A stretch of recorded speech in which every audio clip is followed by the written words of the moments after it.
President Donald Trump will lay out a plan on Monday to upend some of Barack Obama's regulations, which he says sidestepped Congress and cost the U.S. economy billions of dollars. His cut the red tape launch comes as Trump licks his wounds following the implosion on a second congressional effort to repeal the Obamacare law, and a slow start to a push to reform the U.S. tax code. Without any major legislative accomplishments to point to, Trump will give a speech highlighting his own directives to federal agencies, the kinds of moves he can make without help from Capitol Hill. There's plenty for him to talk about, including dozens of executive orders and other moves he's undertaken to scale back on a range of issues, from immigration policy to campus sexual assault. A slate of 10 different federal agencies will hold their own cut the red tape events later in the day. Monday's event will highlight the president's broader initiatives on regulatory reform, a senior administration official told reporters on Friday. The official said the White House is eager to show that the regulatory burden is being lifted,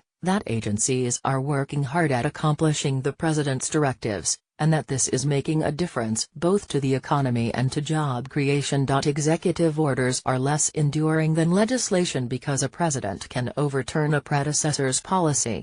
Obama reversed some of President George W. Bush's executive orders, and Trump's will be reviewed by his successor. The Office of Information and Regulatory Affairs, a White House agency, estimates that Trump's regulations will save about $300 million annually. Naomi Rao, OIRA's administrator, said Friday that in the process of rolling back regulations, we're really looking to find regulations that are no longer working, that are duplicative or ineffective. But liberal groups are crying foul.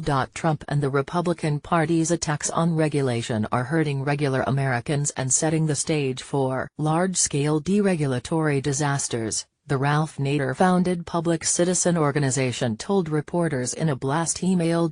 Trump's push represents a craven attempt at self-enrichment and payback to corporate donors, the group claimed. The president ordered this year that for every new regulation on the books, 2 must be eliminated. In April, Marcus Peacock, then special advisor to OMB Director Mick Mulvaney, defended Trump's order at a roundtable event in Washington, saying, "A lot of the deregulatory actions that people will focus on first are those that simply make it easier for people to fill out paperwork or just fill out less paperwork, probably." So far in 2017, according to Reuters, agencies have proposed or finalized 25 deregulatory measures under that 2-for-1 requirement.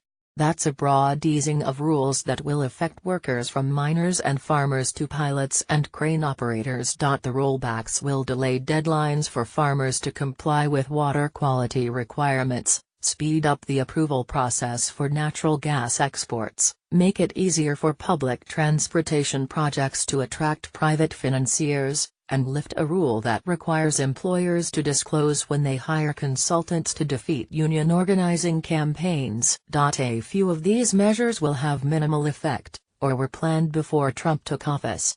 But most of the deregulatory actions dismantle rules that took years to develop.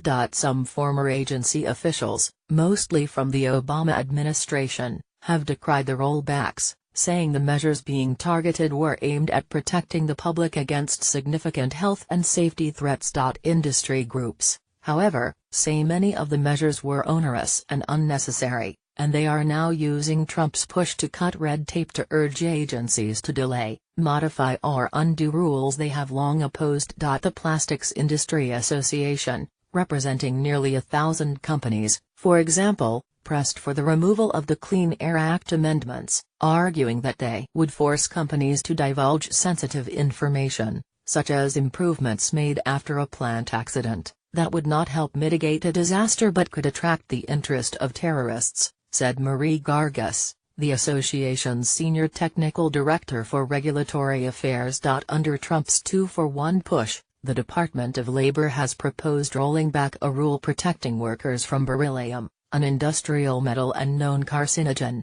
The department said the rollback would save the shipyard and construction sectors about $11 million annually. The Abrasive Blasting Manufacturers Alliance was among the trade groups welcoming the revocation of the rule, which would have required shipyard and construction companies to train and monitor workers to help them avoid dangerous levels of beryllium exposure. The rule imposed complex and costly regulations on abrasive blasters, despite no evidence of any beryllium-related illness in the history of the industry, it said in a